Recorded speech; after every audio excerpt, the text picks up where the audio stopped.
Good morning, everyone. Welcome to the 2021 Northern Kentucky Restoration.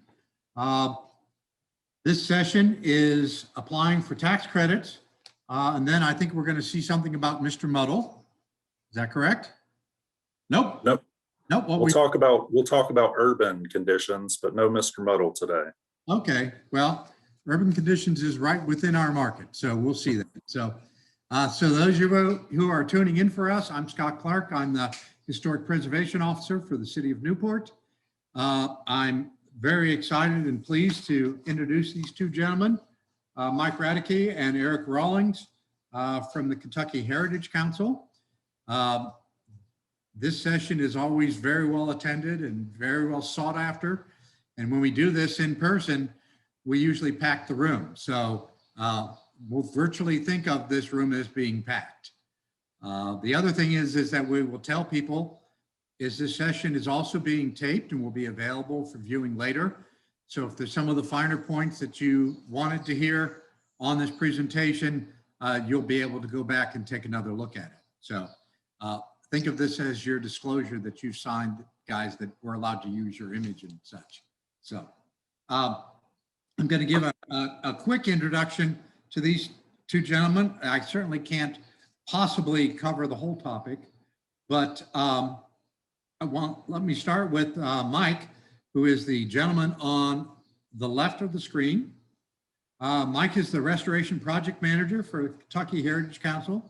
He's one of the two people that review all state and federal tax preservation tax credit applications in Kentucky.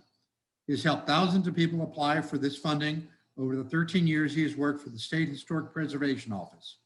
When he isn't doing this, he's busy restoring an 1880s federal style apartment building. We can all relate to that now, can't we? With Victorian embellishments on the National Register District in North Frankfort. Erick, who's the gentleman on the right, is the staff architect for the Kentucky Heritage Council. He graduated from the University of Kentucky in 2007 with a bachelor's degree in architecture, where his studies included hands-on construction, furniture making, and sustainable design. Erick accumulated over 10 years of experience in private practice with a focus on renovation and rehabilitation prior to joining the Kentucky Heritage Council in 2018. He's a registered architect in Kentucky and a member of the American Institute of Architects and National Council of Architectural Registration Boards. Erick is one of two reviewers that process state and federal historic preservation tax credit applications in Kentucky. So welcome, gentlemen.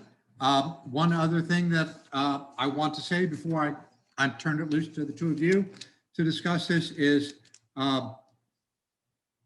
please know that those of you that are viewing on the channel to use the chat function of Zoom to ask your questions throughout the presentation. Also, let us know through the chat if you have any problems hearing or seeing the speaker. Also, if it's all right with you, if it's pertinent to what we're talking about, if there's a logical pause, Mike and Erick, and a question comes through, I will field those questions to you. Otherwise, we will also have a question and answer session at the end. This is scheduled for an hour and a half, just so that everybody knows what it is that we're looking at.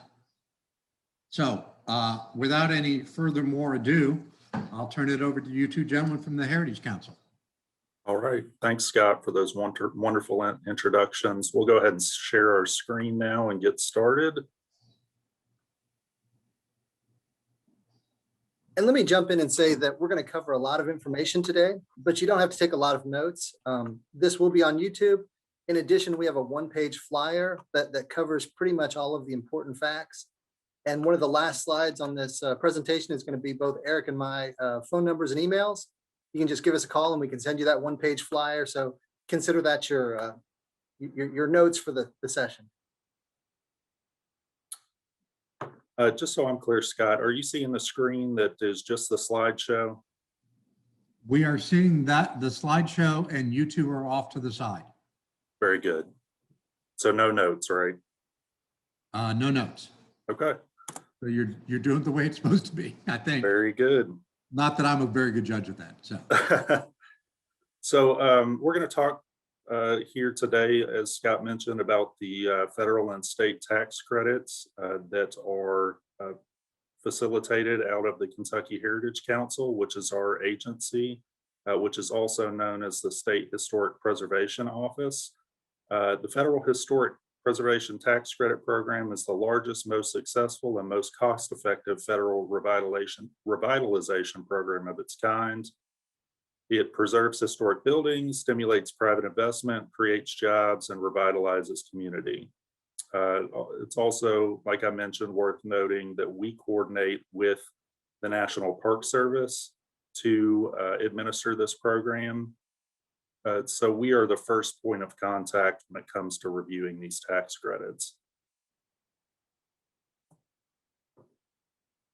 As I mentioned, we're the State Historic Preservation Office, and short for that is SHPO. The SHPO is responsible for the identification, protection, and preservation of prehistoric resources and historic buildings, sites, and cultural resources throughout the Commonwealth in partnership with other state and federal agencies, local communities, and interested citizens. This mission is integral to making communities more livable and has a far-ranging impact on issues as diverse as economic development, job creation, affordable housing, tourism, community revitalization, environmental conservation, and quality of life.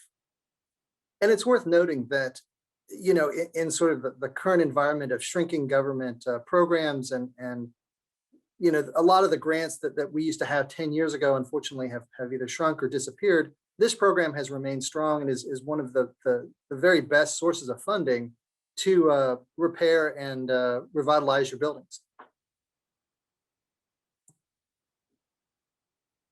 So in 2020 alone, we ranked 16th nationally in number of successful projects completed. And that's you know, worth noting because Kentucky is not necessarily the largest state in America, and also because we're not the richest state either. And nearly 55 million in private investments in one year is quite a big deal for a state of our size. Yeah, that very high percentage rate for successfully completed projects. What that's telling you is that Eric and I as staff work very closely with you guys to make sure that you get these credits. We really want you to succeed, you know, so call us at any point in your project process and we want to help. So let's start by talking about what a tax credit is. It's not to be confused with a tax deduction. The tax credit actually reduces the tax liability on a dollar for dollar basis. So for example, if you had $10,000 tax bill and a $10,000 historic tax credit, you wouldn't pay any taxes. It basically wipes it out. We recommend consulting with our agency, KHC, prior to starting work, and also consulting with a tax professional. If the project isn't your personal residence, you're going to have to work with a CPA anyway. So it's good to have a good tax professional on your side when doing these projects. And in fact, we recommend that you maybe get a hold of your accountant early on in the process, find out what that accountant needs. How do they want the paperwork to look? Do they need invoices split up with labor and material broken out? The simpler you can make it for your attorney to certify your project, or sorry, your accountant to certify your project, the less cost there'll be to you on this. And I think that this is maybe a good point to mention that Eric and I are trained as architects, not as tax professionals. And so you definitely need to verify your tax situation with your accountant. Everybody's is a little different. So let's talk about the federal tax credit first.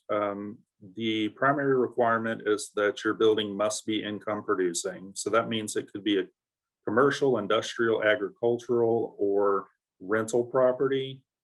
We have had projects that have applied for the federal credit for the historic buildings located on a working farm. So if the property produces taxable income, then it'd be eligible for the federal credit.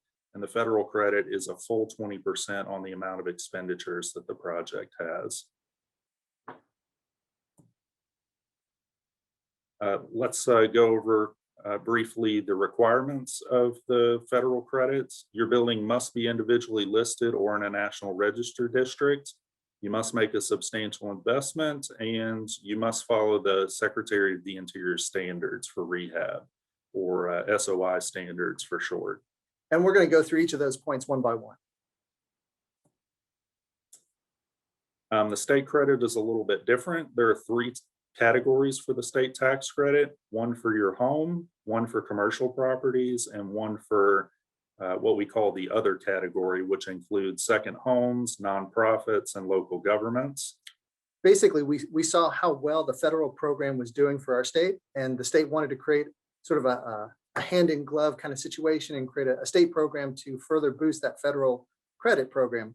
But we also wanted to include a lot of people that were being cut out because the feds only cover income producing commercial property. And so we expanded it to pretty much everybody that owns historic buildings so that everybody can apply to these state credits. So as you can see here, option A is for the primary residence category. It's an up to 30% credit. Option B is for commercial properties. That is an up to 20% credit and can be combined with the federal credit. And option C, like we mentioned, is for what we call the other category. And that applies to nonprofits, local governments, and second homes primarily. You can see the asterisk there, so it's worth noting. So this is a little bit complicated, but basically nonprofits and local governments don't have the ability to take a tax credit. And so in order for them to be able to use this program, the state set up a way for those groups to transfer the credits to banks.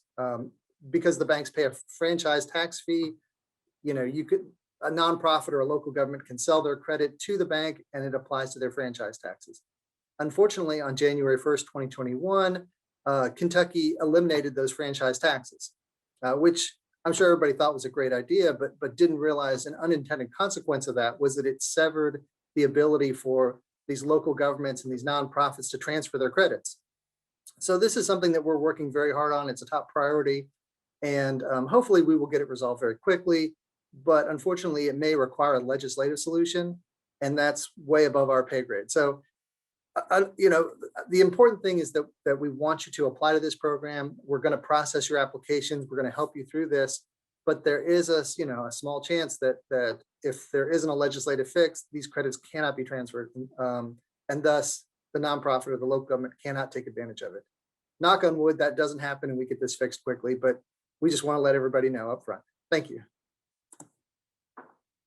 So let's continue talking about how the state is different than the federal tax credit. As we mentioned, the biggest difference is that the state credit has an owner-occupied personal residence credit. There's also caps on both the program as a whole as well as individual projects. Currently, that cap on the program is $5 million that we can give out annually. If that limit is exceeded by approved projects, we have an apportionment formula that is applied to the state tax credit. And basically what that means is that projects typically see a reduction in the credit, whereas the federal credit is always a full 20%. But luckily, in 2023, the cap is scheduled to be increased from that $5 million number to $100 million. So with that increase in the program cap to $100 million, projects we hope should start to see full allocations instead of being apportioned down. Historically, we typically get about $10 million worth of applicants for about $5 million worth of funds. And so when we give you each of those numbers, a 20% credit or a 30% credit, at least for the next year or two, what we say is, well, better consider that number to be half of that. If it's supposed to be an up to 20% credit, it's probably likely to be more like a 10% credit. If it's supposed to be an up to 30% credit for those owner occupieds, it's likely to be about a 15% credit. But when come 2023, if we get $10 million worth of projects and we have $100 million to give out, everybody's getting a full allocation. It'll be a full 20 or 30%. It's also worth noting that there's individual caps for projects. We call that the project cap, and it's $60,000 for your home and $400,000 on all other projects. And this cap was put in place so that no single project would take the lion's share of the state allocation pool and suck the air from the room, so to speak. And what that means is that on a personal residence, if you spend more than $200,000, you're going to hit that $60,000 cap. If you spend more than 2 million on any other type of project, whether it's a a commercial project or a nonprofit or a local government, you'll hit that $400,000 cap. And of course, the most important difference between the two is that it's a refundable credit. With the federal credit, you have up to 20 years to use it. So if you did $100,000 worth of work and you got a 20% credit on that work, you'd have a $20,000 federal credit, and that would be applied to your taxes each year, reducing it to zero each year until it's all used up. So if you paid $5,000 a year in taxes and had a $20,000 credit, for 4 years, you'd pay no federal taxes at all. But you have up to 20 years to use that tax up. The state's a little different. Basically, again, if you did $100,000 worth of work, you had a $20,000 credit, and let's say you owed $1,000 in taxes that year. They'd apply the $20,000 to the $1,000 you owe, and they'd mail you a check for $19,000. Now, the year after that, you want to talk to your accountant. It may be that the feds consider that income, and you may have to pay taxes on that $19,000. Okay, and finally, worth noting, state applications are due April 29th of each year. This is probably one of the most important things to note. So you're going to want to get your tax credit application submitted before April 29th in the year you start your project. So we're currently reviewing the applications that were submitted by April 29th, 2021. But if you turned in your application right now, you'd be in the 2022 pool. We definitely recommend that as soon as you're ready to put your application in, put it in. We'll review it immediately. We'll get you your conditions right away. And that way you can start your project without worrying about what may or may not be approvable. You just won't get your allocation letter until we close the pool on April 29th. But definitely, turn those applications in right away. Don't wait till the last minute. I want to point out that last year in 2020, we had 152 applications submitted. Of those 152, 127 were approved, and of the 25 that did not get approved, 24 of those were withdrawn for various reasons.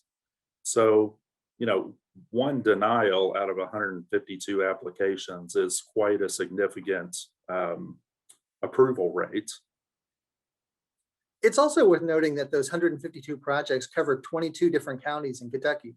This isn't an urban only program. This is urban and rural. This is across the entire state.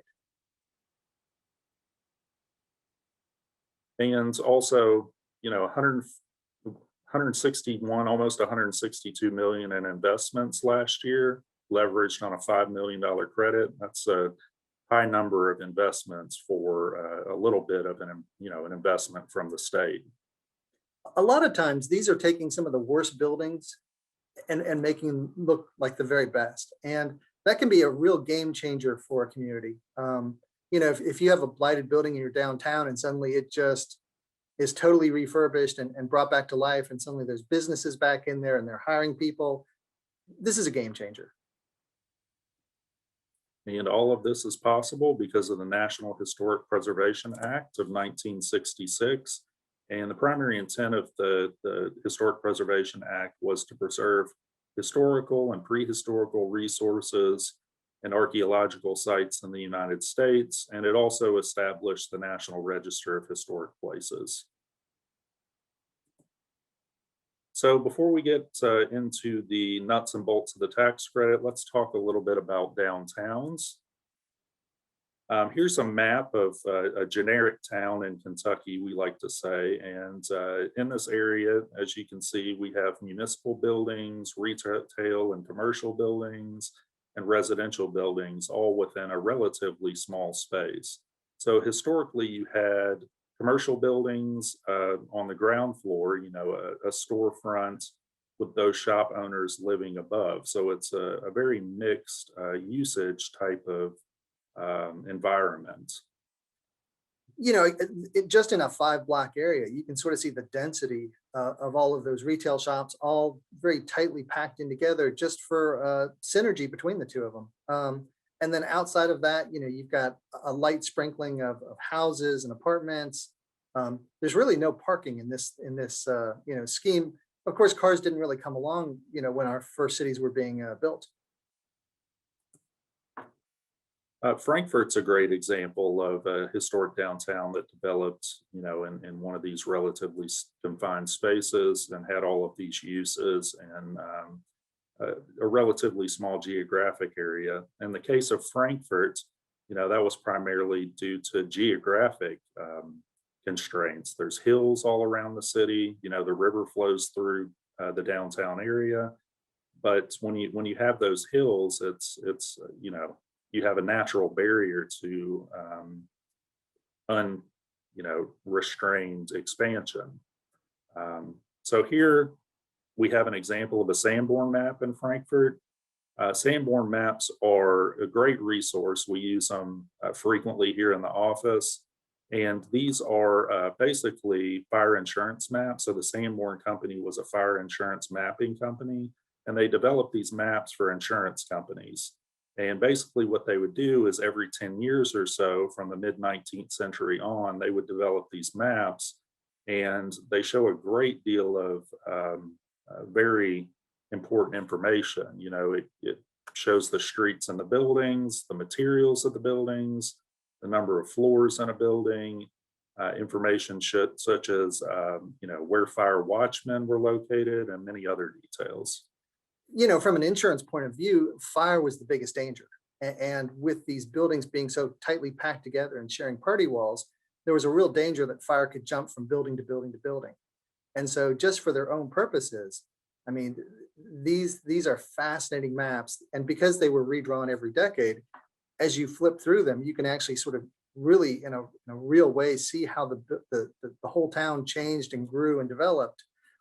And as Eric was saying, there's a tremendous amount of information on this map, all specific to fire, but fascinating for us because it'll show you where stables were located, which buildings were stone versus wood, which ones had fire shutters, even the number of watchmen in a particular building, where skylights were located.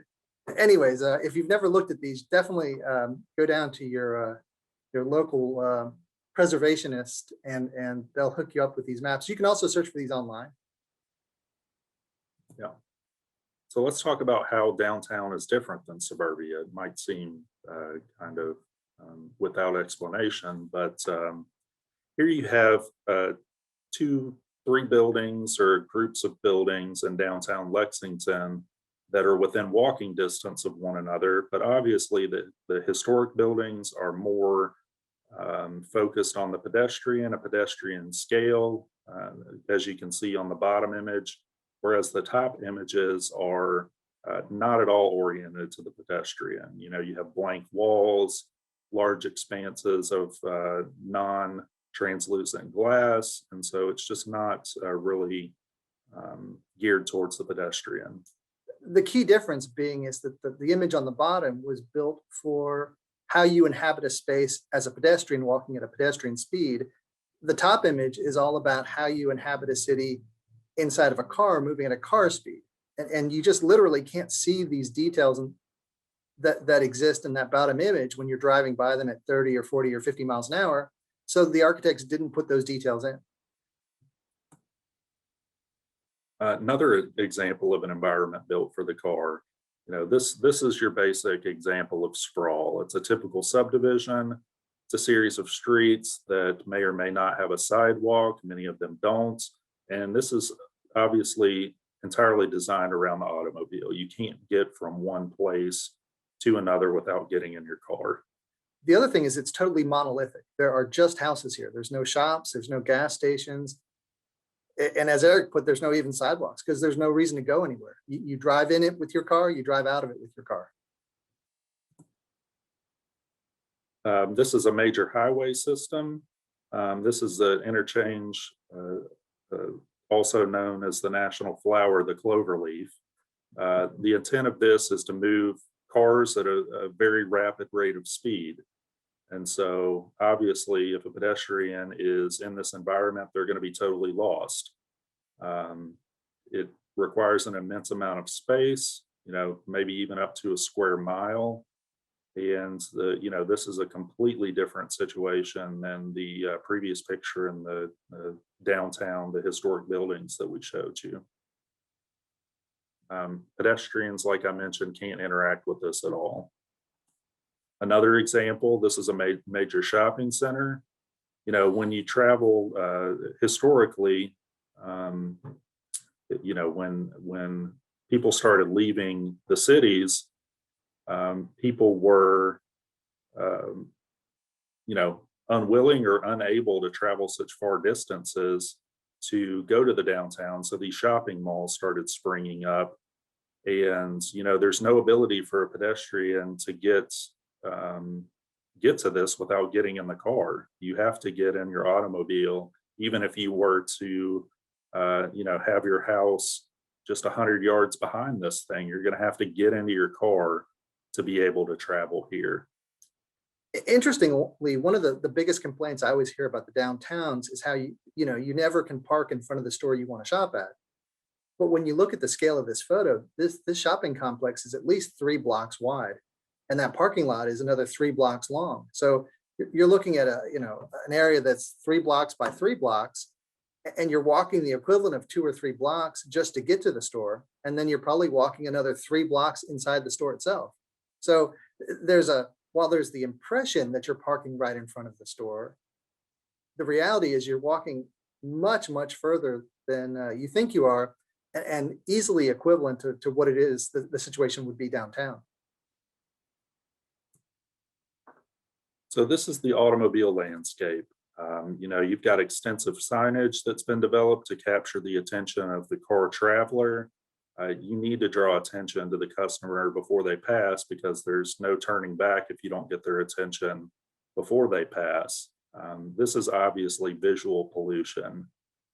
You know, you're driving down the road, you're hungry, and, you know, you've got all these signs that are vying for, you know, the auto traveler's attention. And if you've ever seen one of those signs down on the ground, I mean, these are the size of buses. I mean, the size of these signs are just truly staggering, and they're on 100 to 200-foot poles. And this isn't just a cartoon. You know, there's the reality of it. You know, this is in Texas. You know, the car can be a force that changes the entire landscape. Conversely, this was built for people. This was designed for the pedestrian, walking at a pedestrian speed.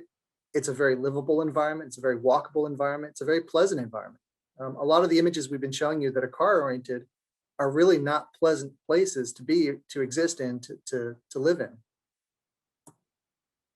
Some more images you've got of places people want to be and historic downtowns, you know, pedestrian oriented scale. And conversely, you have an environment that pedestrians just can't interact in. There's no design or any focus on the pedestrian at all. You have to feel, you know, sorry for that poor elderly woman. Maybe she's on a fixed income. She can no longer afford her car, or maybe her vision's starting to go. She can't drive it anymore. But yet she's stuck in this environment that really doesn't want to recognize her or give her any kind of ability to exist in that. She's really marginalized. This is an R. Crumb image. And basically the takeaway here is that, you know, cities were designed, you know, they were very carefully laid out. The locations of our town halls, our parks, you know, where vistas ended, what you saw as you walked, all of these things were designed. And then within that design, then individual projects were developed. But outside the cities, there wasn't any kind of a master plan. There wasn't any kind of a thought. And so each property was developed to its sort of maximum potential to generate money, irregardless of what it did to its neighbor or to the total environment. And I just want to throw this up there too. For every hour that we sit in a car, we have a 6% increase in obesity. So if anything's going to make you change the way you live or the way you interact with your environment, perhaps this might give you some pause for thought. Now, don't get me wrong, we don't want to ban the car from the downtown, but there should be a healthy balance with a focus on the pedestrian. So, you know, prior to the car, this is the environment you see. This is a historic photo of Chicago. It recalls an earlier time when pedestrian traffic was prioritized over vehicular traffic. You may have some horse and carriage, as you can see. but the pedestrian is the primary focus. You know, the train is removed from the plane of the pedestrian, and the street and sidewalk is just dominated by pedestrian travel. You know, in that photo, I imagine that the horse and carriage is very gingerly moving around these groups of people, not the other way around. The people aren't worried about being in the streets. They're not worried about being hit by the cab. The cab driver or the horse and carriage driver is worried about the pedestrian. So the pedestrian is primary. But of course, along came the car. And in the 60s, you know, there was well, go ahead, Eric. Yeah, so you know, mid-century, like Mike said, around the 60s, you had the National Highway Transportation Act and highways that are coming into being. And these were intended to connect major cities and create a mode of national defense. And initially, these highway systems were proposed to bypass cities, but mayors saw this as threatening to the city as a whole and sought to have these highways go through the city centers instead. They wanted to bring those tax dollars that are sort of encapsulated by lots and lots of people. They wanted to bring that money into their city, which was a noble thought. The next thought that they had was, hey, we can run these roads through areas that we don't like. They were typically called blighted, but in reality, what they were was minority communities, communities of color, you know, or places that times had changed and didn't necessarily have a purpose. Like, for example, in Cincinnati, the warehouse district was, you know, a tremendous number of warehouse buildings adjacent to the river, all based on river traffic. Well, by the 60s, you know, those warehouses really didn't have a whole lot of purpose. And so in Cincinnati, they ran those highways through that whole warehouse district right along the river. And if you're familiar with Cincinnati, you know that they have spent millions, if not billions of dollars trying to undo the damage that they did when they ran that highway through the river. And they're in all the efforts that they've taken to try to reconnect the river, because that road, that highway system cuts the city off from the river. But circling back to, you know, communities of color and the way that this was sort of solving urban blight, you know, there was a tremendous pushback. You know, people got really upset that a lot of really beautiful architecture was being destroyed as these very wide highways were being just shoved through their cities. So let's go back to the National Historic Preservation Act of 1966 that we just talked about as we started the presentation. And that led into the 1986 Tax Reform Act, which basically created the 20% federal historic preservation tax credit, and also led to the state credit that followed in 2005 and has been growing every year since, which you know, has led to that increase from 5 million to 100 million. And if I could just jump backwards for a sec, the 1966 Act basically said that when federal dollars are being spent, that we need to be careful and understand what the implications of those changes are, and if they're going to cause a loss of our historic fabric, a loss of our heritage. And so because the feds were tasked with trying to avoid causing, you know, damage to our historic heritage, we had to create what's called the National Register, which is a list of all the places that are important that need to be preserved. Further, by the time we get to 1986, what we're seeing is that the cost to preserve these buildings is much, much higher than the cost to just tear them down and build brand new. And so the 86 Tax Act was a way to sort of balance the tables and say, okay, if it costs more to save historic buildings, let's give a little bit back so that the tables are more even. Because otherwise, you know, if there's an advantage to just tearing down everything and rebuilding everything new, obviously the end of that path is that we lose all of these buildings. So the big question, what do you have to do to get the tax credit? So just to reiterate, there are 3 requirements. Your building has to be eligible, or more specifically, on the National Register. You must make a substantial investment, and you must follow the SOI standards for rehabilitation. And we're going to go through those one by one. So number 1, is my building eligible? Listed individually on the National Register, or a contributing building in a district, like I mentioned. And we're happy to investigate and confirm your National Register status of your building all you need to do is call or email us. If your building's a little more complicated, we have a National Register coordinator, and they can assist us in confirming the National Register status. And while not every building is eligible to be individually listed on the National Register, the good news is that most of our downtowns are districts on the National Register. And it just makes sense if you think about it. I mean, these are the places where people congregated for industry, for religion, for political speech, for governance. And so almost all of our downtowns are National Registers. And there's also a process for putting new buildings and districts on the National Register. And also expanding districts.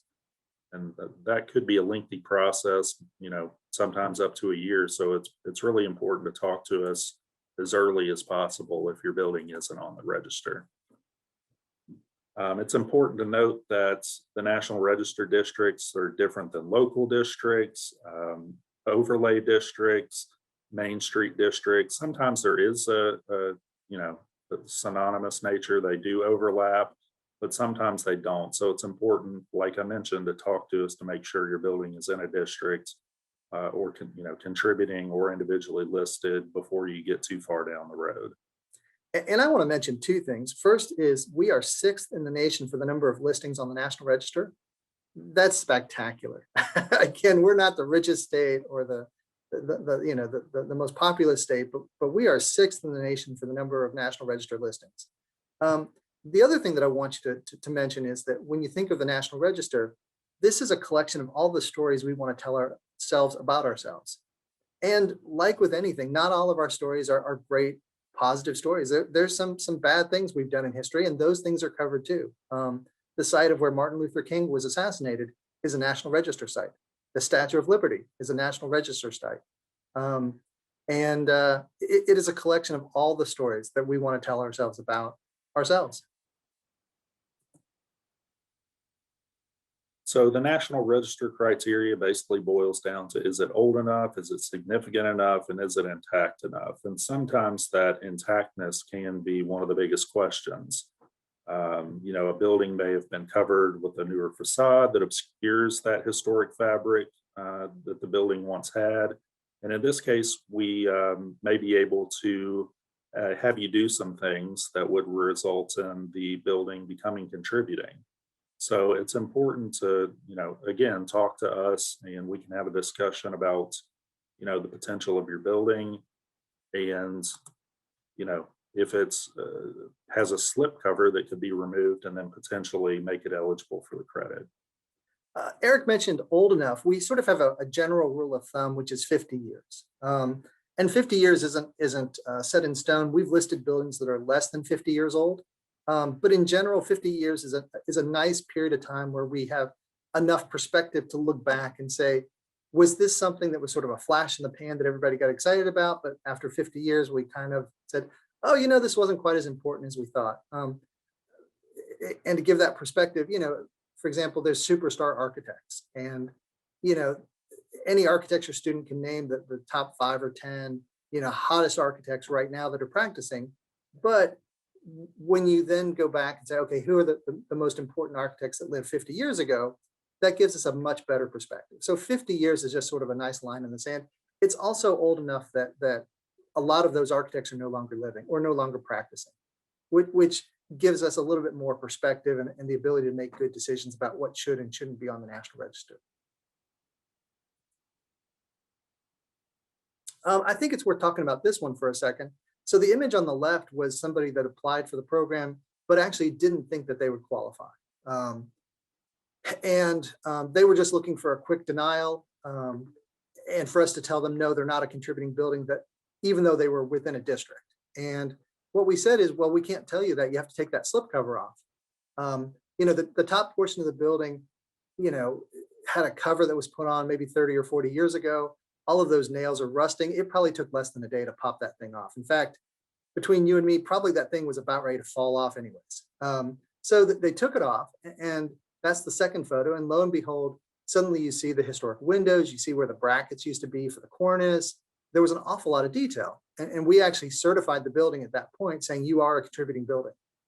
Once they knew they were a contributing building, Then you get to that third image where they had enough assurance to go ahead and take all that brick off the first floor. And lo and behold, there was even more historic fabric. You could now see how the storefront was laid out. One of the transoms above the door was still intact. The other transom was mostly intact. And it was a fairly short step to get to the last image and have it fully put back together. Now, I would recommend that if you have a historic building that looks like that first image, or you have a neighbor that has a building that looks like that first image, it might be worth taking a few minutes to find a historic photograph of what it used to look like and give it to that person, because you're sort of planting a seed. I have over the 13 years I've been here, passed out many seeds. And sometimes, within a year, somebody comes back and wants to do this to their building. Sometimes 2 owners later, 10 years later, somebody will come to me and say, hey, I got this photo and I really want to fix my building up. I want it to look like this, what it used to look like historically. And so it's quite exciting to go back and find those historic photographs. And it's also this great, incentive to maybe take another look at what you have or what your neighbor has. Yeah, and this is a good example of how sometimes it's good to be, to be cheap. Instead of tearing out all that historic material, the previous owner just opted to cover it up. So that made it possible for this building to regain its contributing status. So we talked about the first requirement. It has to be on the National Register. The second requirement is that you must make a substantial investment. And what does that mean? What is a substantial investment? Well, it's exactly what it sounds like. We want you to put a significant amount of money into the rehab of the building. But the amount that you spend is a little different depending on which category you're in. So if you're an owner occupied residential, you only have to spend $20,000 and you have up to 24 months to do it. You can do a number of small projects that add up to that $20,000. For nonprofits and local governments, it's also $20,000 and you have up to 24 months to do it. For commercial properties, it's a little bit different. You have to spend either $20,000 or the adjusted basis, whichever's higher. Adjusted basis is an accounting term, but we'll cover it. Go ahead, Eric. Yeah, like Mike said previously, we want to disclaim that we are trained as architects, not accountants. So we definitely recommend you hire a tax professional. And with that disclaimer in mind, basically the adjusted basis is defined as the purchase price of the building minus the value of the land, plus any previous improvements outside of the project you're proposing, minus any depreciation you've taken. So it's a fairly straightforward formula that sounds more complicated than it is. But it's a way of getting to what the value of the building is by itself without the land after you've sort of depreciated it for owning it. And so whatever that amount is, that's how much you have to spend. Let me just give you a quick example. Let's say that you bought a building 20 years ago for $120,000 and the land's worth $20,000.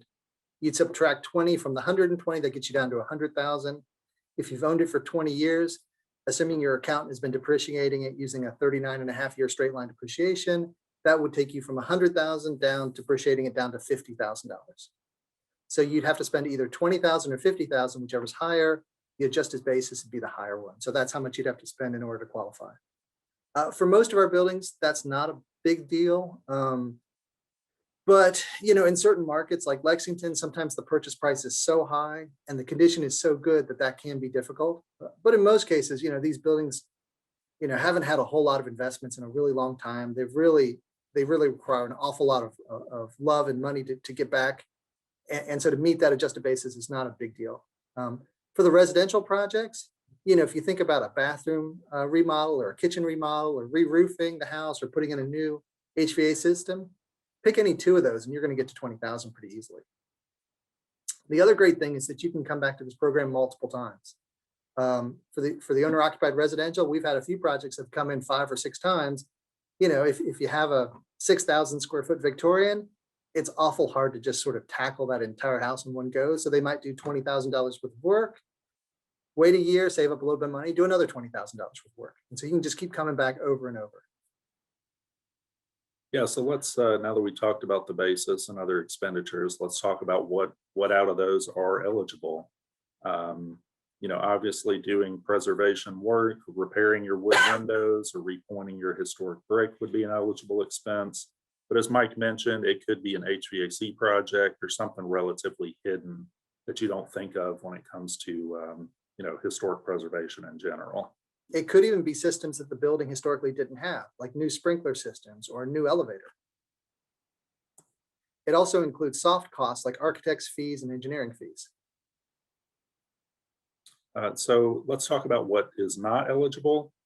The two primary things that are not eligible would be demolition of a portion or the entire building, and acquisition costs, the purchase of the building itself, or addition in square footage. There are some rare cases where an addition may be an eligible expense if it's taking something out of the historic building that would otherwise damage that historic fabric. And you would just need to, again, consult with your accountant to make sure that those are eligible expenses. And just to clarify the demolition costs, let's say that you had a bourbon distillery plant with 5 or 6 buildings on the site. We wouldn't allow you to demolish one of those buildings and then take the cost for demolishing that building and get a credit for it. That just doesn't go with the program. So that's why demolition costs are out. And also things that aren't permanently affixed to the building. We use the examples of curtains, appliances, carpeting. It's fairly straightforward. The state credit, it specifically calls out what isn't an eligible expense, and so that's helpful.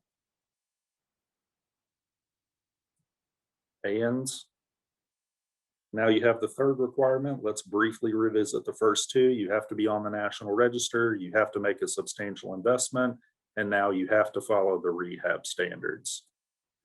And there are 4 standards. The one we're concerned with, though, is the rehab standard, and that basically acknowledges that historic buildings need to be, altered in some way to make them useful for current needs. The example we use sometimes is plumbing or electrical. A building may not have historically had bathrooms or electrical lighting or electrical devices. And we're not going to, require you to go back and tear all your bathrooms out, go back with gas lamps and lanterns. It's a rehab standard. It's acknowledging that modern use is important. And generally, we want to accommodate what your desires are. So if you want a big walk-in closet or you need a big master bath, it's usually not a question of can you have it, but maybe the best way to do it to least impact the historic building. Here are the 10 points in the rehab standard. We'll go over these individually, and don't strain your eyes. And there are other resources that expand it even further than what we're going to today, and we can certainly give you those resources. Eric, would it be worth taking a quick pause and seeing if we have any questions, and then depending on typically when we give this presentation, we have many questions, and sometimes they can go much longer than half an hour. With this particular format, I'm not certain if we'll have any questions. And so we want to use the full hour and a half to the most productive way we can, whether that's answering questions for you or helping you better understand the standards. So Scott, do we have any questions at this point, or does anybody want to? So we have a couple of generalized questions based upon the slides that you've been showing. Well, generalized and I guess specific. So when you were talking on slide 40, we were talking about turning a building from a non-contributing into a contributing. We have a local situation at the old Green Derby site. I know that you worked with, and I have sitting next to me Margaret Warminski, who wrote the National Register nomination for York Street, and that building was considered non-contributing because of the formstone and the 20th century addition. So could you just talk a little bit about how that process you go through a little more specifically to help people sort through that? Well, that's a great question. This is a 3-part application process. The part 1, you show us what you have.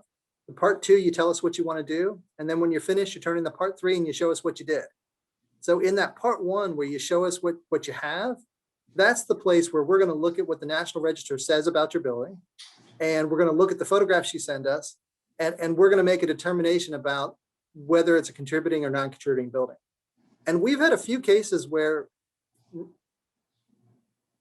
despite the fact that the National Register listing may say that a building is non-contributing, we'll actually reverse that and say, no, it is a contributing building.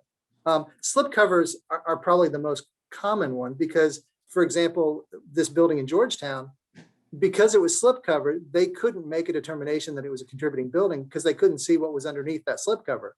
So that was listed as a non-contributing building within a historic district. When we got the application, though, we have the ability to say, okay, take that slip cover off. Let's investigate a little bit further. We can do a more nuanced answer to whether it's contributing or not. The other thing, and we'll talk about this a little bit farther in the standards, is that sometimes changes that have occurred outside the period of significance, or what was the period of significance at the time of the listing, may have now become important enough to be able to be contributing on their own.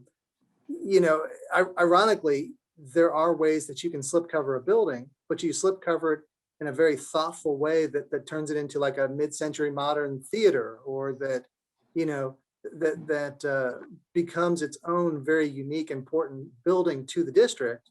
And those future changes actually then become contributing themselves. It's definitely one of those things that come talk to us. We'll be happy to walk you through it. And I can think of one example of the reverse where a building was listed as contributing and ultimately we made the decision that it was not contributing.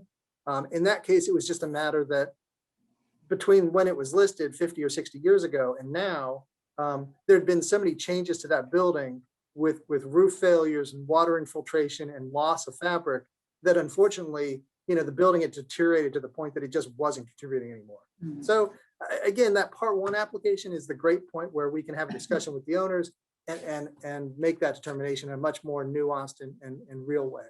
Yeah, I think specifically in the terms of Formstone as an example, and the Green Derby is a more specific example. I think the National Park Service has made kind of a shift in maybe criteria is not the right word, but in evaluation to say we have a fairly high level of probability of what's underneath that, and you're proposing to remove that. So in those cases, I think there was another building in Covington. I'm drawing a blank on the name, but it's the bridal shop.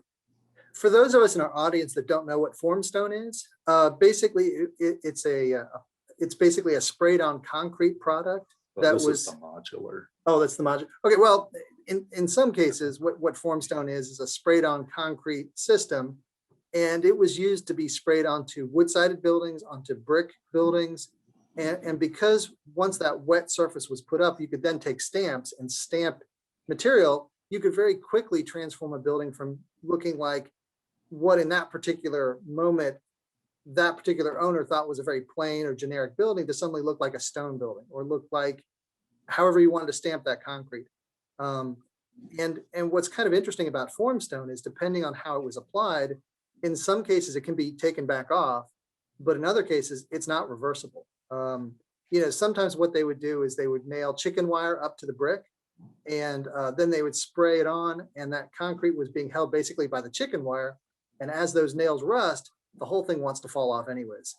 Other times what they do is they take a chisel and they chisel the entire face of the brick and give that a lot of surface area, a lot of nooks and crannies for that concrete to stick really well. Well, unfortunately, that stuff's never coming off. And even if it did, the brick's so badly damaged that it really can't be fixed. And so the Formstone for those kind of buildings becomes truly the new facade. It is what it is.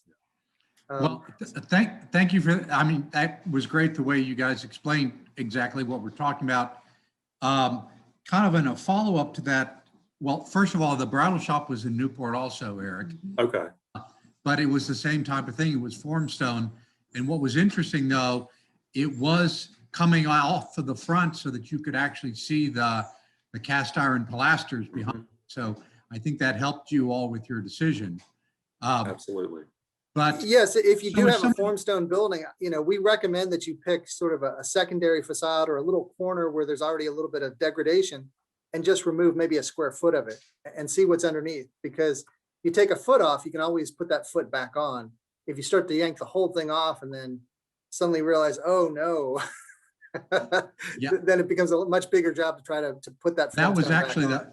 that was actually the follow-up question to this is, do you suggest that people try to take that slipcover off before they apply, or should they apply and then try to do a test? So you pretty much answered that, I think, Mike. Well, if it's a slipcover like you see on the building in Georgetown, I would say go ahead and yank it off. Those things tend to not be very well attached, and it's just a simple sort of planar surface of some kind of building material that frankly has had an awful lot of weather damage at this point. If it's formstone, totally different situation. You might want to talk to us first. You might want to see if there's some local experts that can help you with that determination of whether it's even possible to remove that formstone. Yeah, So perhaps I think refer to your local historic preservation office, exactly. at least for some guidance on that. Yeah, I think it errs on the side of caution to just talk, pick up the phone and talk to one of us first. Send us a photo. Great, So, good. yeah, We do have a couple other questions, and then we'll let you get back to where your presentation was. One is, Tim writes, would removing walls in a private residence be considered as a demolition that would invalidate a project? That's a great question. It's one of those very project specific kind of questions. So let me give you two different examples. Let's say that you had a very grand home, maybe 6,000 square feet. And, sometime maybe around World War II, maybe it was subdivided into 6 apartments.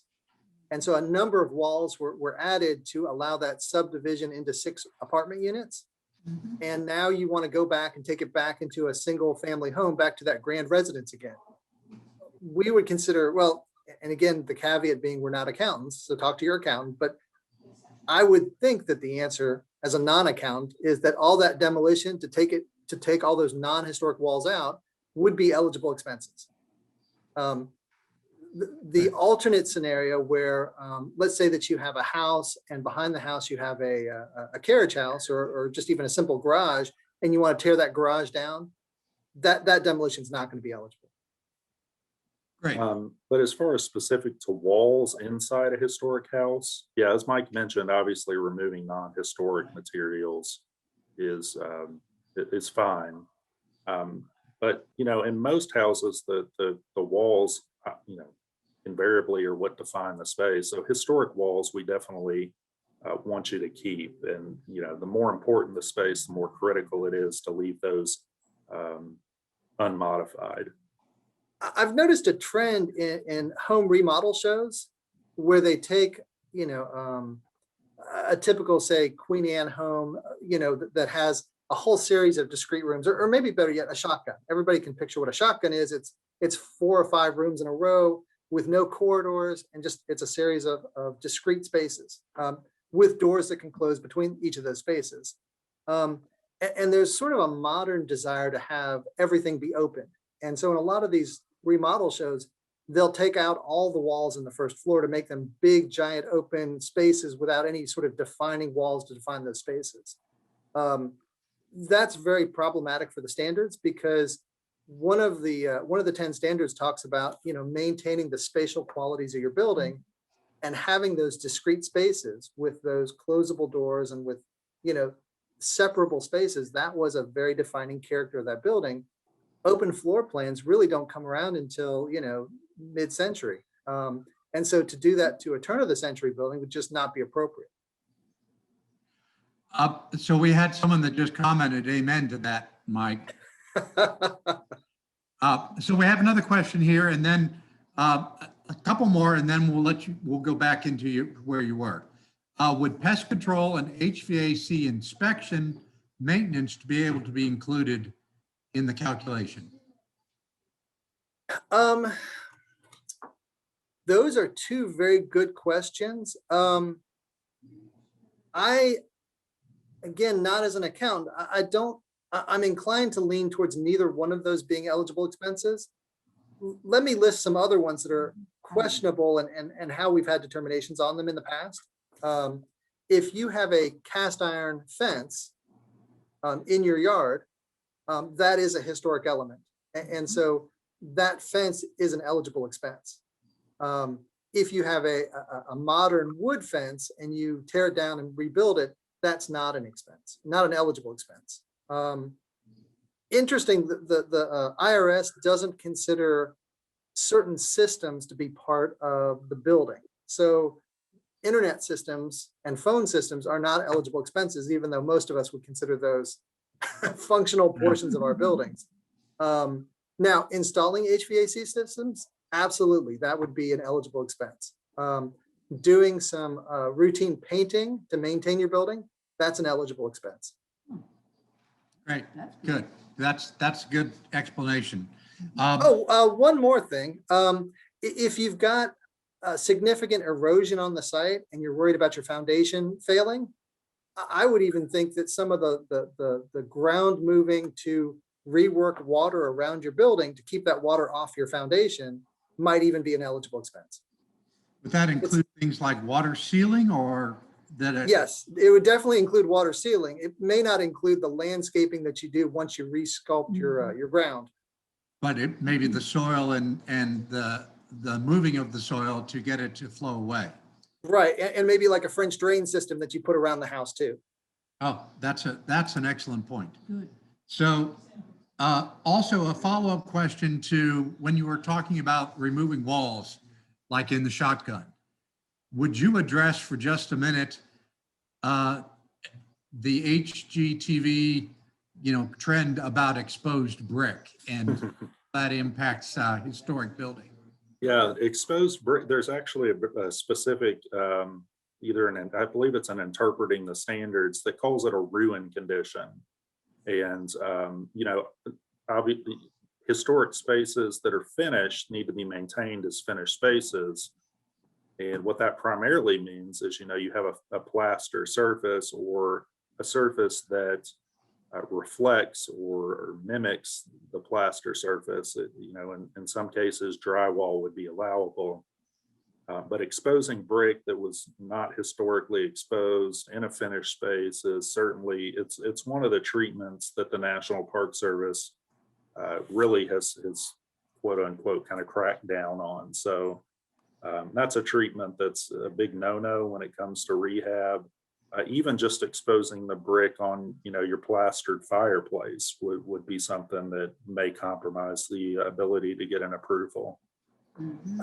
Typically we have two very different types of historic buildings. We have historic buildings where the structural system, like heavy timber or brick, was always plastered over and covered as a finished type of system. And then we also have a different type of historic building where those systems, like in a warehouse, were always exposed. And so what the National Park Service says is, if it was historically covered, we want to keep it covered. If it was historically exposed, we want to keep it exposed. So if you own a warehouse loft, or if you own a warehouse that was exposed brick and exposed heavy timbers above you, we want to keep that look when you turn them into lofts. Conversely, if you had a historically plastered finished space, whether it was a shop or a home, we want to keep those plaster finishes intact, because historically that was how it looked. So does that mean in that warehouse space, it could actually create problems if they were to cover the traditionally uncovered? Absolutely. Correct. Yeah, I've reviewed a project where I don't know what people's, why some people desire exposed brick and others don't, but they had exposed brick and beadboard ceilings, and they proposed going back with furred out drywall walls and concealing the bead or removing the beadboard ceiling. So it goes both ways. Unfinished spaces need to be maintained as unfinished spaces. And this maybe gets into a little bit more nuance, but one of the things we do when we look at your building is we look at the cumulative effect. And typically we think of what are the most important spaces, and we sort of rank the building from most important to least important spaces. So if you think about a typical house, for example, the front facade that you see from the street is the most important part of the building. It's the most viewed from the public. It's the most prominent. Secondarily would be the sides and the rears of the building. Then as you walk into the building, the front lobby or the front living room, those are the most public spaces in the entire house. Conversely, a third floor bedroom in the rear of the house is probably the least important space in the building. And so when you sort of think about most important spaces to least important spaces, we do have some flexibility to allow some things to not quite be perfect to meet the standards. If we have a homeowner that really, really, really wants exposed brick, and they want to do it to like a second floor bathroom, that's probably not going to result in a denial. It doesn't meet the standards, but it's not going to be such an egregious breach of the standards that we would deny it. But conversely, if they want to do that to their front living room, we would have to tell them either to replaster that brick or that they have to walk away from the program. Great, thank you for that. So one last question, and then we'll get back to your presentation. I keep saying that. So there's a question that, are you going to be covering grants today? I think I probably know the answer to that. Unfortunately, almost all the grants are gone. There's not a whole lot of other funding sources. Let me hit sort of the most important ones. There is a tax, Kentucky has a tax moratorium that cities can adopt. And I think there's maybe 6 to 12 cities in Kentucky that have this tax moratorium. And basically what it says is that if your buildings was worth $100,000 before you improved it, and you put $100,000 into it, you continue to pay taxes on the $100,000, not on the improved $200,000 for a certain number of years, typically 4 or 5 years. And so that's a nice incentive. Just check with your city to see if they have that tax moratorium. And frankly, if your city doesn't have it, you may want to sort of nudge your city officials to adopt that, because any city in Kentucky can do that. I actually the other think our one, CLG cities that are viewing this, I think each one of them actually do have that moratorium in place. But as you said, the best thing to do is to check with the individual cities. the other one that, and this is not a grant either, but I think the spirit of the question is, where can I find more money? And so in that spirit, Yeah. the other one is that you can apply for a tax exempt ID number. You have to contact the Kentucky Department of Revenue. They're going to ask you to submit a Part 1 application certifying that it's a historic building. So you're going to contact our office. And I've had some people tell me that the process was super simple and they immediately got their tax exempt ID number. And then from that on point, they never had to pay sales tax whenever they bought materials or whenever they paid contractors. I've had other people say that they tilted that windmill over and over and never could figure out how to make it happen. Unfortunately, I don't administer that program, but I want to let you know that it's out there and it might be worth exploring. Great. Yeah, I think for grants, we're largely, I mean, we just, cities oftentimes have more grants than, obviously the state does at this point. So we'll redirect you back to your city officials. But, federal grants and state grants, like Mike said, have largely dried up at this point, unfortunately. So there's some very, and most of them are not primary residence geared grants. So, there's a sacred places grant that we may be able to direct you to if you, are interested in doing something for your church. But, just reach out to us. It's a really niche thing at this point. Any grant that's at a state level or a federal level is probably going to be highly competitive. But sometimes local communities do have grants. The three that I'm most excited about is some cities offer a facade grant. That's basically money to help you improve the outside of your building. Some cities have upper housing grant money. The image on your screen is a perfect example of the shop owner, had a business on the first floor. His residence was on the second floor. And post World War II, a lot of these upper story residences were abandoned and they're still empty. And so those upper story residence grants can help, bring housing back into our towns. And I really love that one. The third one is a roof grant program. A lot of these buildings, have owners that just haven't put a lot of maintenance into their buildings. And what we find over and over is once the roofs start to fail, the buildings fail 5 to 10 years after that. These buildings are spectacularly well built. They were designed to really last for hundreds of years. But if you let water start to pour into them, the end is pretty soon to come. So, you know, in addition to talking about those tax moratoriums, you may want to talk to your local officials about trying to create those 3 grant programs to incentivize good work in your community. That's great. So we have about 20 minutes left in our session. So That's perfect. That's just enough time for us to go through the standards.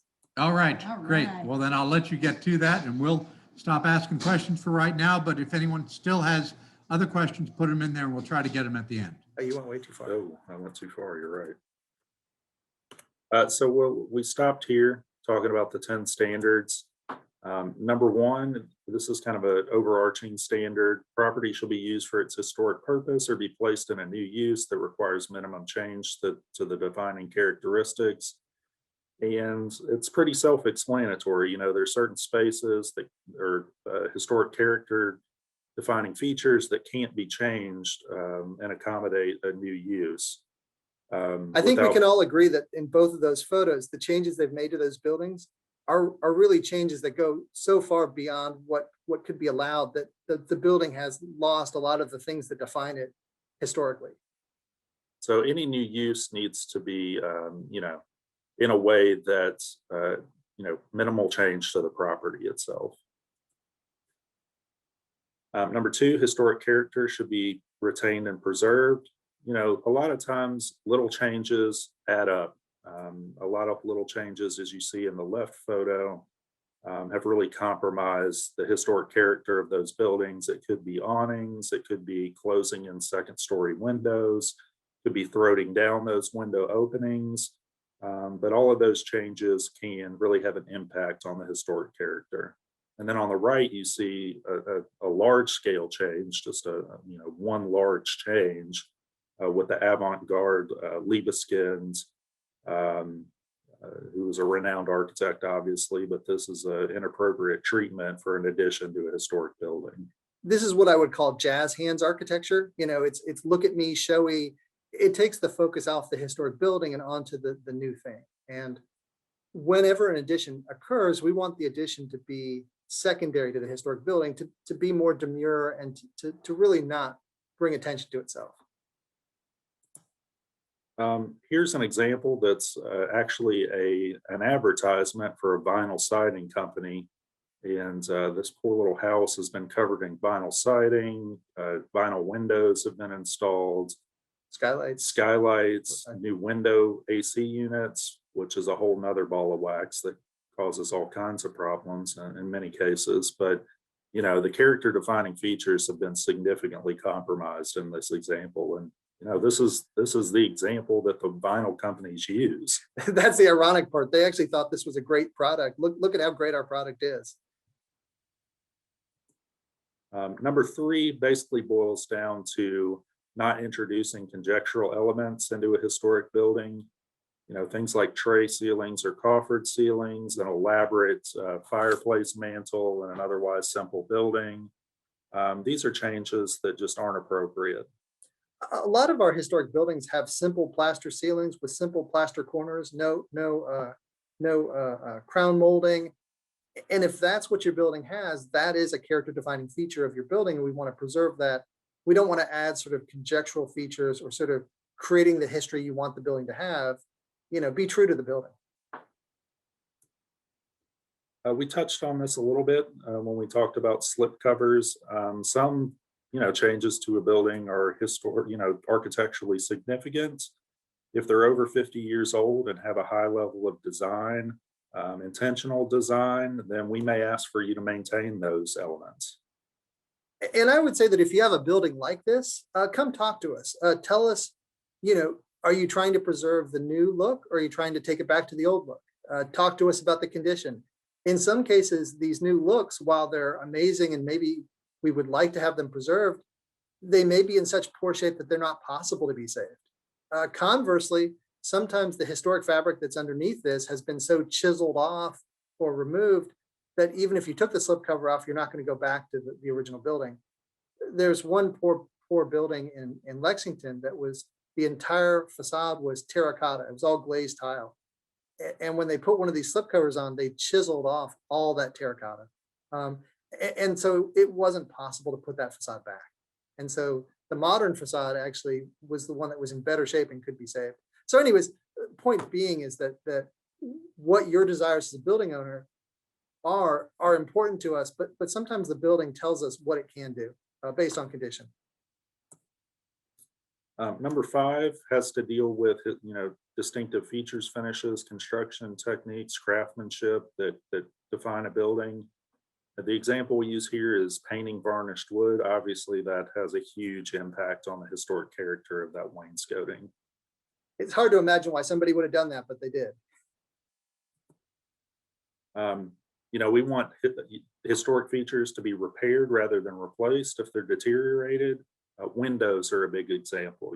We want your windows repaired rather than going the route of just wholesale replacement. This is the before photo of the Beecher Hotel. And what's interesting to note is that on the first floor, they have very custom windows with arched tops. And because those were so hard to replace, those are the original windows. They didn't touch them. On the second and third floors, I guess because you didn't have to walk up too many steps, they had mostly replaced those with a pretty cheap window. That's the window that you see sort of in the middle of the screen.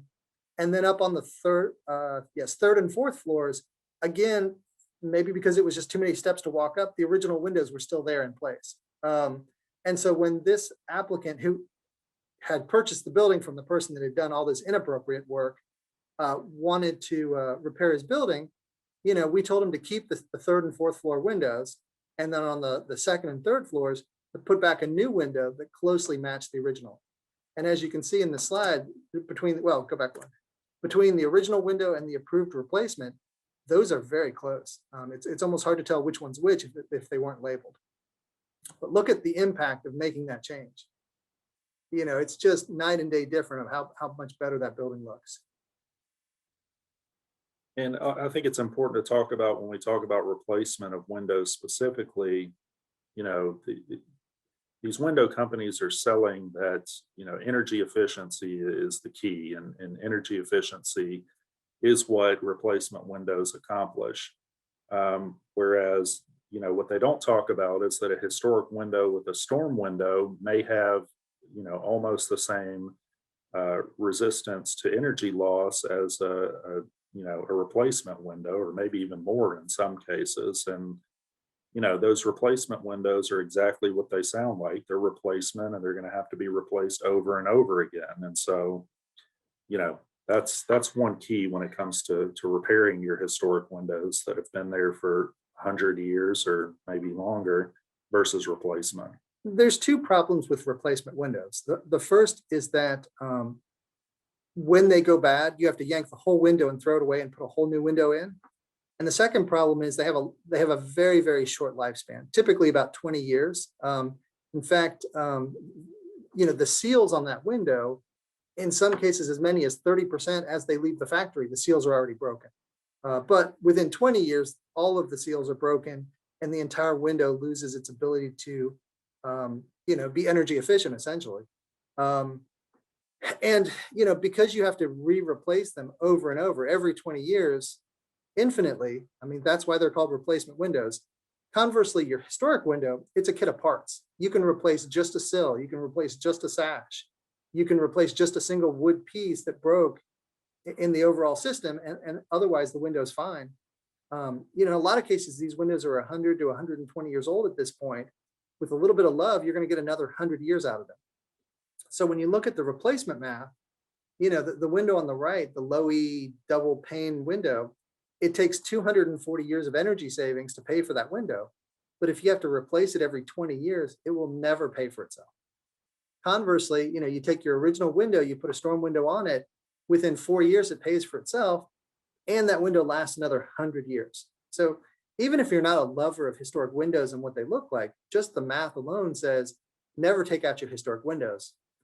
Just repair them. Just put a storm window in them to get that energy efficiency. And here's the 3-tier approach. And what this basically comes down to is we only want you to replace it if it's beyond repair. So tier 1 is leave it alone.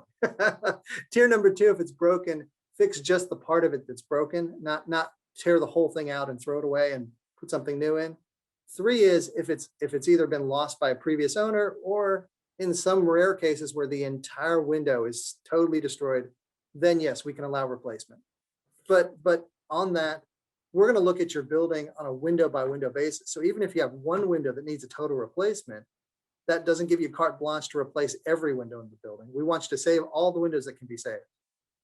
Anyways, when you turn in your application, the part 2, where you tell us what you want to do, that's where we're going to make sure that what you're saying meets the standards.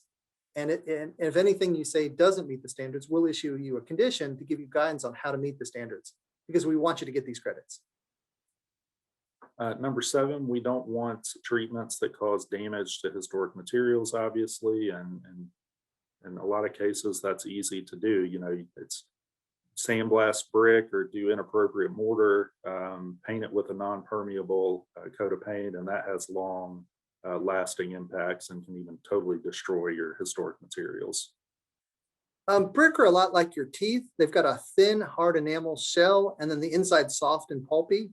If you destroy that thin skin on your brick, you've really lost the brick, just like you would have lost your tooth. So definitely come talk to us. Make sure that when you do new tuck pointing that you use a soft lime mortar, not a modern cement, because it'll cause these kind of damages. Number 8, we don't talk a lot about it as architects, but obviously archaeological resources are, need to be protected and preserved. Most of the projects we have are, impact the above ground resource. But obviously, if you're doing any excavating, drilling for anything, or adding, constructing an addition, you're going to want to talk to us to make sure you don't have impact on any potential archaeological resources. In a lot of cases, if you have a yard that you want to put an addition on, you might find that there's a privy out there. You might find 2 or 3 privies. There was a house in Frankfurt that the corner of the foundation of the new addition ended up being right in the center of a 10-foot across hole for a privy, incredibly soft ground. They would have had some real problems structurally if they had just not done a little exploration. Number 9, new additions. We're talking about additions. They shouldn't destroy the historic materials that characterize the property. Any addition needs to be sensitively added so that it is preserving historic materials. And also it should be, differentiated from the historic. It shouldn't take the focus away from the historic building. So this is the reverse of that jazz hands architecture we were talking about. In both of these cases, they put a little hyphen onto the historic building and then put an addition on it that is similar in detailing, but a little bit scaled down. And honestly, it just doesn't, your eye doesn't really focus on it. You still focus on the historic building. So these are well done additions.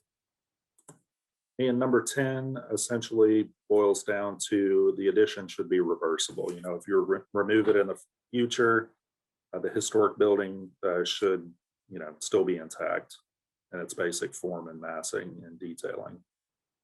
So if somebody proposed this addition that you see in this photograph and they wanted to remove all the brick where the new addition touches the historic building to make it into one gigantic open space, that would be very problematic. And so in this case, what we told them to do is where the existing windows occurred, where that new addition is touching, to have those windows cut down to the ground, but just stay the width of those windows. That way in the future, if this addition comes off, they can brick those 2 or 3 feet back up and put a window back into that opening, and it goes back to the original massing of that historic building. And this is really important for a couple of reasons. One is that, that building is probably 200 years old at this point, and I guarantee you in 200 years, that new construction will have failed, but that historic building will probably still be standing. The way and the quality in which they built historic buildings was truly to last as long as humanly possible. And modern construction just doesn't do that. And so we know right now that these new additions are going to fail and come off at some point. So we just want to make sure that when they fail, the historic building can go back to how it was. So that wraps up the 10 standards. We do want to touch on the application itself. Mike's kind of gone over the 3 parts. Equally as critical as the physical form application are the other elements such as before photos. You're going to want to take an extensive amount of before photos of your building, that we can look at. And honestly, the process we typically recommend is take those photos, show us those photos, then call us. Take the photos, call us, we'll look at the photos, walk through your project, and discuss whatever the treatment you're proposing. The great news with digital cameras is you could take up to 1,000 photos, but then only send us maybe the best 100 photos. But when you take those photos, we don't care what the before condition looks like. I mean, in this case, it almost looks like there was a frat party the night before. You're not responsible for what previous owners did, like that horrible drop ceiling that bifurcates the window and drops it below the top of the window. The before condition is just the before condition. All we ask is that you maybe move some of the debris away from our mantles. If you've got plywood over windows, pull that plywood off. If you've got curtains, pull the curtains back so we can see the windows, but just show us what you have. Because where you start is just where you start. You're not responsible for that previous owner, but we want good documentation to show us that before. So just to reiterate one more time, your building has to be on the National Register, must make that substantial investment we went into depth about, and you must follow the SOI standards. Those are the 3 requirements. If you plan to meet those, just give us a call and we'll walk through your project with you. Here's some helpful links that we can share. Scott, we can share these with you if you want to send out an email, or if people just want a screenshot or take a picture of these. These are very helpful. That'd be great if you'd send it to us, and we'll post it on our website too. We've got a great 1-page flyer that has all these links along with Eric and my contact information. We'll send that to you. And so you can just go to their website and get that. And in fact, speaking of which, there's our contact information. So yeah, if you have a project, just reach out to us by phone or email, and we'll talk through it with you. One thing to keep in mind too is that we'll talk to you at any point in this process. We've had people call us before they've even bought the buildings to sort of explore what the credits can do, where there was sort of potential deal killers. I love when people come to us when they've just met with their architect for the first time. They've got some ideas, maybe a few napkin sketches, because that's a great point to talk to us about the standards and get some firm guidance. What I hate is for somebody to figure out what they want to do, hire an architect, do a complete set of drawings, then come to us and us say, well, gosh, you got to change this, this, and this, and they have to go back to their architect and pay a second time to have them redrawn. So the earlier you can get us involved, the better. And we're here to help you. Yep. I guess we'll turn it to questions. What do we have, like 90 seconds left? Yeah, and I'm actually going to make a statement, so we'll probably only have 20 seconds left. Okay. Also, we do want to encourage people, if you are within a local district in any of the cities that are involved, make sure that you keep the local historic preservation office in the know about the tax credit, so that we don't have anything happen locally that would interrupt or hurt those tax credits. That's a great point, Scott. And also worth mentioning is that review by one of those 2 agencies isn't the same as review by both of those agencies. We've had a few situations where the local district only cares about the outside of the building, sometimes only cares about the front of the building. Our program cares about all 4 sides of the building and every room inside the building.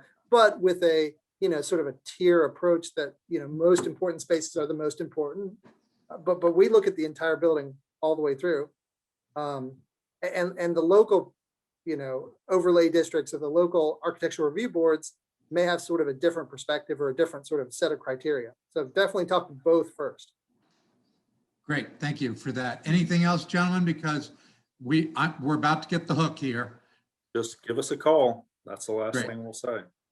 Thank you very much. And to those of you who are watching, who stuck with us through all this, you can see it's complex, but these 2 gentlemen, Mike and Eric, have done an excellent job with many citizens in Northern Kentucky, and I'm sure over the rest of the Commonwealth, at working through this process. So do feel free to utilize them. This is one of the big carrots of living in a National Register district. So we have a couple comments. People are saying how terrific you guys are. Thank you for what you've done.